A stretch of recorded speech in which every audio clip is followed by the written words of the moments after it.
یا ایھا الانسان، اے انسان، انک راجع الی ربک قدحا فملاقیہ۔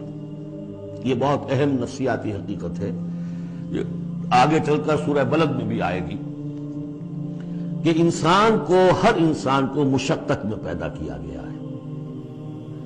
ہر انسان کے لیے دنیا جو ہے دارالمحن ہے، اگرچہ مشقتوں کی نوعیت جو ہے اس میں فرق ہے۔ کسی کی جسمانی مشقت زیادہ ہے، وہ کسی چلائی ہے، اس نے اینٹیں ڈھوئی ہیں، ہل چلایا ہے، پھر وہ رات کو ایسا سوتا ہے کہ اس کو صبح کی خبر دیتا ہے، اسے اس وقت بے چینی کوئی نہیں ہوتی۔ کسی کی ذہنی ہے، مل کا مالک ہے، بیٹھا ہوا ہے، پرابلم ہے، وہ رات کو بھی پیچھا نہیں چھوڑتے وہ پرابلمز۔ پھر اسے ہپنوٹکس چاہیے، اسے کوئی اور سیڈیٹیوز چاہیے، کسی طرح کی چیزیں، اینٹی ڈپریسنٹس چاہیے۔ ساری جو آج دنیا میں سب سے بڑی مارکیٹ جو ہے میڈیسنز میں، وہ ان دوائیوں کی ہو چکی ہے امریکہ میں۔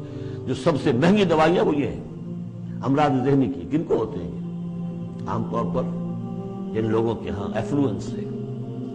تو معلوم ہے کہ ہر ایک کے لیے کوفت ہے۔ پھر یہ کہ کسی کو کوئی غم ہے، کسی کو کوئی غم ہے۔ عام آدمی یہ سمجھتا میں پیدل چل رہا ہوں، اس کے پاس سائیکل ہے، یہ بڑا اچھا ہے، بہت عمدہ ہے۔ اس سائیکل والے سے پوچھئے، اسے نظر آتا ہے کار پہ جاتا ہوا، اس کو اس کی جلن ہو رہی ہے۔ کار والا جو ہے وہ دیکھتا ہے کہ مجھ سے بہت زیادہ نئے ماڈل کی کار پہ گیا ہے، کہ نئی کار پر زنڈاٹا ہوا، اسے اس کی کوفت ہو رہی۔ تو کوفت اور یہاں پہ رنج اور محن، جس کو کہا ہے کہ قید حیات و بند غم اصل میں دونوں ایک ہیں، موت سے پہلے آدمی غم سے نجات پائے کیوں۔ اور معاملہ یہ ہے کہ موت پر بھی جب نجات نہ ملی، اب تو گھبرا کے یہ کہتے ہیں کہ مر جائیں گے، اور مر کے بھی چین نہ پایا تو کدھر جائیں گے۔ وہ جو اب جو گھبرا کے یہ کہتے ہیں، وہ تو بات آئے گی آپ کو سورہ بلد میں۔ قید حیات و بند غم اصل میں دونوں ایک ہیں، موت سے پہلے آدمی غم سے نجات پائے کیوں، یہ سورہ بلد میں ہے۔ لیکن دوسرا مرحلہ جو ہے کہ اب تو گھبرا کے یہ کہتے ہیں کہ مر جائیں گے، مر کے بھی چین نہ پایا تو کدھر جائیں گے، وہ یہاں ہے۔ یا ایھا الانسان، اے انسان، انک کادح الی ربک قدحا، تیرا مقدر یہی ہے، تکلیفیں جھیلتا ہوا، بوجھ برداشت کرتا ہوا، کوفت برداشت کرتا ہوا، تجھے ایک پر دوسری، دوسری پر تیسری کوفت اور تکلیف، اور پھر جا کر اپنے رب کے سامنے کھڑے ہونا ہے۔ ملاقی، اب جو بار برداری کے حیوان ہیں، بیل ہے جتا ہوا ہے، اب جتائے رکھیے، اسے رہٹ میں لگا لیا آپ نے اس کو کسی اپنے ہل میں جوت لیا، اس کے بعد اس سے حساب کتاب تو کوئی نہیں۔ حضرت ابوبکر کہا کرتے تھے عجیب کیف کے عالم میں، کاش کہ میں ایک چڑیا ہوتا جو درختوں پر چہچہا رہی ہے، اس سے کوئی محاسبہ نہیں۔ کاش کہ میں گھاس کا ایک تنکا ہوتا جو جلا دی جاتی ہے، ختم ہو جاتی ہے، اس سے محاسبہ کوئی نہیں، پوچھ گچھ کوئی نہیں۔ یہاں ہے محاسبہ۔ یا ایھا الانسان انک کادح، مشقتیں بھی جھیلو، صدمے بھی جھیلو، بوجھ بھی اٹھاؤ، اینٹیں بھی ڈھو، اور جو بھی کرنا، قلم کی گھس گھس کرو، بیٹھو، جاؤ 3 جگہ 4 جگہ بطب کرو، اور مریضوں کی خدمتیں کرو، اور پھر یہ کہ سب کچھ کر کے پھر ایک دن کھڑے بھی ہو جانا ہے۔ اب جاؤ ذرا حساب کتاب۔ لن تزول قدم ابن آدم حتی یسأل عن 5، ابن آدم کے قدم ہل نہیں سکیں گے جب تک کہ 5 چیزوں کا حساب نہ لے لیا جائے۔ عن عمرہ فیما افناہ، حساب دو عمر کا، 80 برس کی عمر دی تمہیں، کہاں فنا کی۔ خاص طور پر وان شباب ہی فیما ابلاہ، شباب، جوانی، قوتوں کا، امنگوں کا دور، وہ کہاں گلائی تھی جوانی۔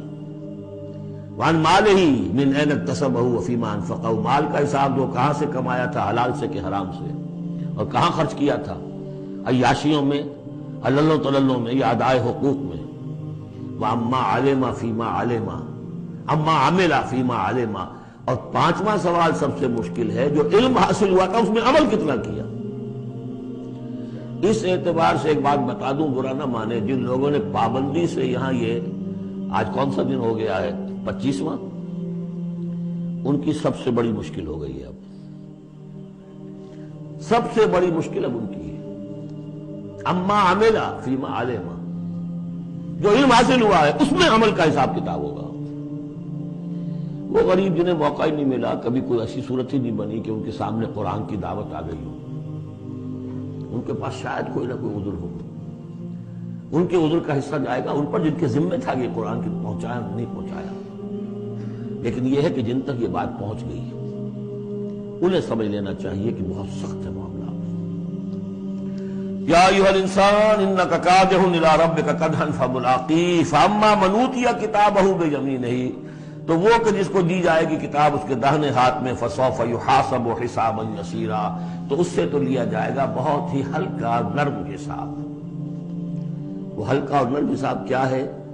بخاری اور مسلم دونوں میں حضرت عائشہ سے روایت موجود ہے رضی اللہ تعالی عنہا، ینظر فی کتابہ ویتجاوز عن سیئاتہ وَأَمَّا مَن نُوقِشَ فِي الْحِسَابِ فَقَدْ هَلَكَ. یعنی حساب یسیریہ کی کتاب نہ اس کا دیکھ لیا جائے گا بس ایک نظر سے اور اس کی خطاؤں کو بخش دیا جائے گا. لیکن جس سے مناقشہ ہو گیا، جرا ہو گئی، وہ ہلاک ہو جائے گا. حساب یسیر یہ ہے، کوئی مناقشہ نہیں، کوئی جرا نہیں. اللہ تعالیٰ ان سے نرم معاملہ کرے گا. وَيَنْقَلِبُ إِلَىٰ أَهْلِهِ مَسْرُورًا، وہ جب واپس آئے گا اس عدالت کے کٹہرے سے تو بڑا خوش و خرم آئے گا اپنے گھر والوں کے پاس کہ جان چھٹی لاکھوں پائے، اللہ تعالیٰ کی رحمت سے، اللہ کی مغفرت سے میرا معاملہ تو سیدھا ہو گیا. لیکن اب اس کے برعکس کیا ہے؟ وَأَمَّا مَنْ أُوتِیَ کِتَابَهُ وَرَاءَ ظَهْرِهِ، اور وہ شخص کہ جس کو دیا جائے گا اس کا اعمال نامہ اس کی پیٹھ کے پیچھے سے. وہ کیوں؟ دینا تو ہے بائیں ہاتھ میں، وہ بائیں ہاتھ پیچھے کر لے گا، میں لینا نہیں چاہتا تو وہاں پکڑا دیں گے. یہاں حاضر ہے وراء ظہرہ فسوف یدعو ثبورا، اب وہ موت طلب کرے گا، کسی طرح موت آ جائے، میں ختم ہو جاؤں، میں معدوم ہو جاؤں، میرا وجود نہ رہے. ویصلی سعیرا، لیکن وہ داخل ہوگا جہنم میں. انہ کان فی اہلہ مسرورا، بہت اہم ہے یہ مقام. وہ اپنے اہل و عیال میں بڑا خوش و خرم رہا ہے زندگی میں، دنیا میں، حرام سے دن بھر کی محنت کر کے. دیکھیے ایک بات آپ کو بتا دوں، اگر آپ اللہ کے دین کا حق ادا نہیں کر رہے تو چاہے 100% حلال سے کما رہے ہیں، حرام کھا رہے ہیں، اس لیے کہ اللہ کے دین کا حق آپ نے ادا نہیں کیا. وہ جو غصب کیا جا رہا ہے اللہ کا حق، وہ کہاں جائے گا جب تک کہ آپ وہ حق ادا نہ کریں جو دین کا ہے. اس اعتبار سے سمجھ لیجیے حرام اور حلال یہی نہیں ہے، حرام اور حلال کے بڑے مراتب ہیں. ایک حرام خور وہ ہے جو سور کھا رہا ہے، آپ نے کہا بہت یہ تو چھی چھی چھی چھی سور کھا رہا، حرام سب کو معلوم. ایک وہ ہے جو کھا رہا ہے بکری کا گوشت، بکری بھی خود ذبح کی ہے تاکہ کسائی کا بھی معاملہ کو خراب نہ ہو جائے. لیکن یہ کہ وہ بکری خریدی ہے کسی کی جیب کاٹ کے، تو کیا کھا رہا ہے؟ حلال کے حرام. اس کو بڑھاتے جائیے. باطل کے غلبے کے تحت سانس لینا بھی حرام ہے. You have reconciled.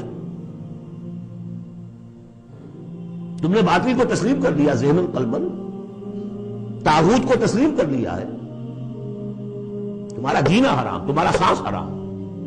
الا یہ کہ تن من دھن، اپنی صلاحیتوں کا صرف منیمم رکھا جائے اپنے لیے اور میکسیمم جو ہے خرچ کر دیا جائے اس نظام کو بدلنے کے لیے، وہ اس کا کفارہ ہو جائے. ورنہ یہ کہ وہ آپ ناپ تول کر کے تو حلال کھا رہے ہیں، لیکن جس نظام باطل کی آپ چاکری کر رہے ہیں، جس کی ملازمت کر رہے ہیں، جسے سپورٹ کر رہے ہیں، بڑی تنخواہ ملی ہے، ورلڈ بینک کی کسی برانچ میں جو ہے مینیجر لگ گئے ہیں، کس نظام کو آپ چلا رہے ہیں؟ بہرحال وہ بات لمبی ہو جائے گی. لیکن وہ دنیا میں خوش و خرم تھا، اچھا کھلا رہا تھا، دودھ ملائی ربڑی اپنے بچوں کو، ہر وقت آ رہا ہے تو نئی چیزیں لے کر آ رہا ہے، ولایت سے آ رہا ہے تو ایک ایک بچے کو بلا کر تمہارے لیے یہ لایا ہوں، تمہارے لیے یہ لایا ہوں. وہ دنیا میں وہ خوشیاں لے آیا، اب یہاں کچھ نہیں ہے. وہ اللہ کا بندہ جو دنیا میں ڈرتا رہا، انا کنا فی عہدنا مشفقون، ہم تو ڈرتے تھے کیا ہوگا اللہ کے حضور میں روز کھڑا ہونا ہوگا. ان کے لیے یہاں آیا ینقلب الی اہلہ مسرورا، اب وہ لوٹے گا اللہ کی عدالت کی کٹہری سے اپنے گھر والوں کی طرف تو خوش و خرم ہوگا. اور یہ جو ہے یہ دنیا میں خوش و خرم رہا تھا اپنے اہل و عیال میں. انہ کان فی اہلہ مسرورا انہ ظن ان لن یحور، اس کو گمان یہ ہو گیا تھا کہ لوٹ کر آنا نہیں ہے، ہمارے پاس آنا نہیں. بلا، کیوں نہیں؟ ان ربہ کان بہ بصیرا، یقیناً اس کا رب تو اسے دیکھ رہا تھا، ہر آن دیکھ رہا تھا، اس کی نگاہ میں تھا.